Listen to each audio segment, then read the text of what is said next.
We all have our vices in this life, whether it be alcohol, drugs, sex. We all have that one thing we need. We can't do without it. Mine is food. To be precise, it's more along the lines of fine dining. That's my guilty pleasure. I've tried it all. In the search for the perfect symphony of flavors, and yet until recently, I was never truly satisfied. I've tried rare birds, near to extinct mammals, and plants from the deepest reaches of our uninhabited forests of the world.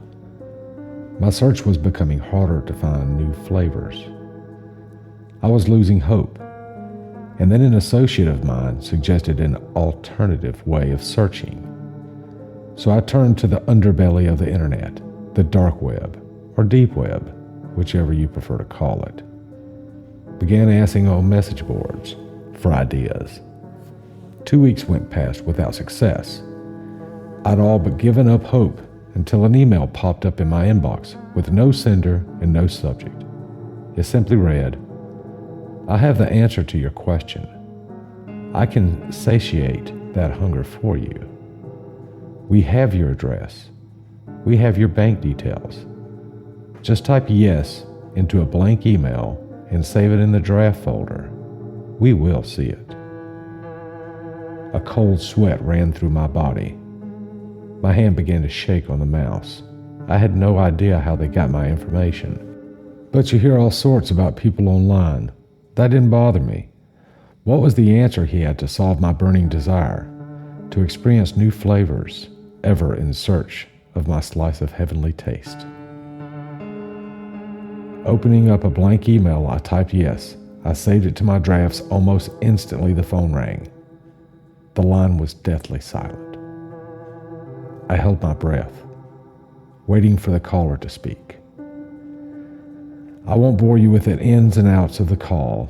If you had overheard the conversation, you would have easily mistook it for a simple order in an upmarket restaurant. Other than the mystery caller's intense tone, nothing else would have stood out. Would you like your meat pummeled, skewered, bloody, free range, or something we have already in stock? Those kind of questions. An order takes 3 days. 5 if your order's something off menu where they need to source the ingredients. But those 3 days, I can tell you, are the most euphoric, spine-tingling, anticipation-filled days I've ever experienced. I'd been sitting staring at the door for hours. But as promised, 8 p.m. on the 3rd day, there was a knock, a single, heavy knock. But now the time had come, my legs refused to move. I edged toward the door, my stomach tossing and turning. Was I really going to go through with this? As I opened the door, a mountain of a man stood before me, all in black with a red face mask covering his nose and mouth. His eyes bore into my soul, cementing me to the spot where I stood like a deer in the headlights. Tossed over his shoulder, like they were barely there, bound at the ankles and wrist, lay slumped a girl from the college down the street. Her hair matted to her face with blood covered her usually beautiful features.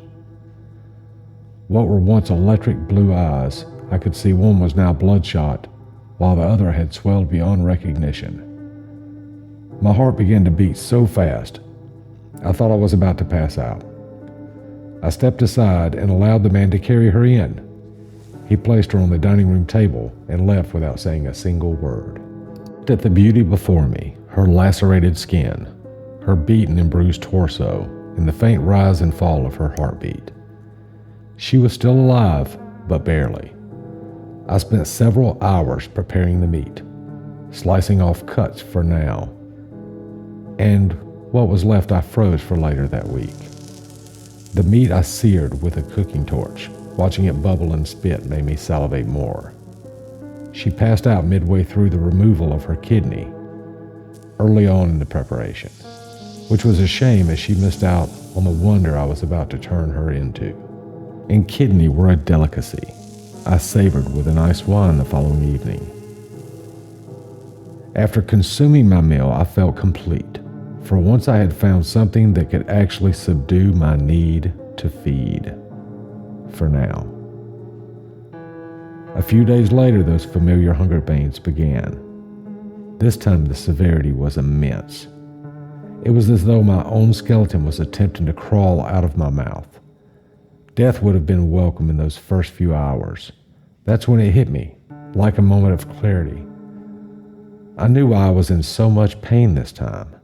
My body knew what it wanted. I knew what I wanted.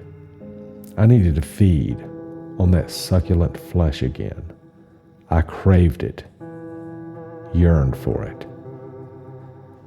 So that brings us up to now. The light is fading as I sit in this almost empty parking lot. Across the street from the local park, watching the families play without a care in the world. I can't help the corners of my mouth from turning up in a crooked smile. I almost feel like a lion in the bush, watching a herd of gazelle, unaware of the carnage that awaits them. One of the children keeps refusing to listen to the warnings of its mother. As she barely lifts her head from her phone, that will be her undoing. She will forever wonder if only she had put her phone away. Signs. Maybe even saved her son from the unimaginable pain he is about to feel. Anyway, I gotta go. I'm gonna grab a bite to eat.